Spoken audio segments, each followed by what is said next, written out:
Kasus hukum yang mendera cita-cita Ta seolah tak kunjung mereda. Ia memang tidak bisa berbuat banyak selain hanya menjalaninya. Dan seperti kata Ramzi yang sering menjadi teman curhatnya, inilah tahunnya Cita yang harus dihadapi. Termasuk kasus hukum yang terselip di antara popularitasnya.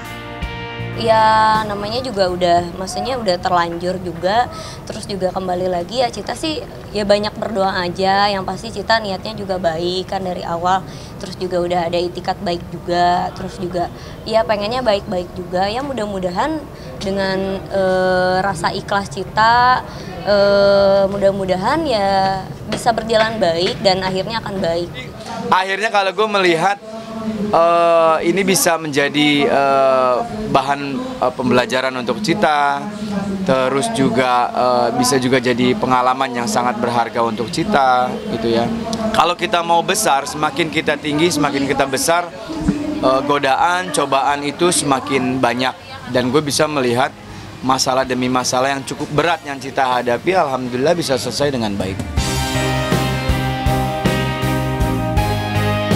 Diadukan karena dianggap menyinggung perasaan orang Papua, Cita memang hanya bisa pasrah.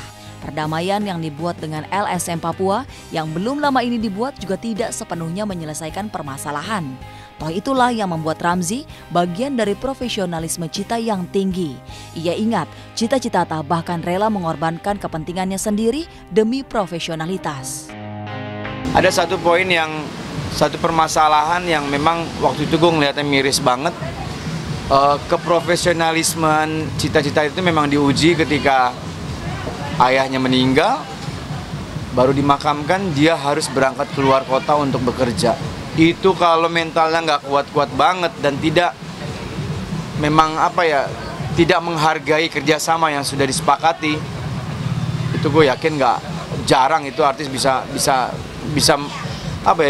bisa melakukan hal itu. Kemarin dengan saudara-saudara kita dari LSM itu bukan berarti perkara itu dicabut. Jadi kita hanya seperti disampaikan Cita kemarin, kita hanya bersilaturahmi kepada rekan-rekan LSM dari yang ada di Jakarta, tapi kita tidak meminta ataupun kita mencoba hanya untuk mensilaturahmi aja, tapi bukan untuk mencabut. Kalau untuk mencabut itu kan haknya pelapor. Jadi nanti tinggal dari penyidik yang menentukan apakah kasus ini sampai di mananya. Tapi setahu saya tadi saya sama Neng Cita kesini sudah sampai pemeriksaan saksi ahli. Kembali lagi sih kalau Cita sih pasrah ya, terus balik lagi kepada hukum. Cita pengennya taat hukum sebagai warga negara yang baik juga, terus juga yang pasti Cita mempercayakan juga kepada kepolisian, apalagi buat Kak Sandy sama tim Kak Sandy yang sudah banyak bantu Cita lah istilahnya.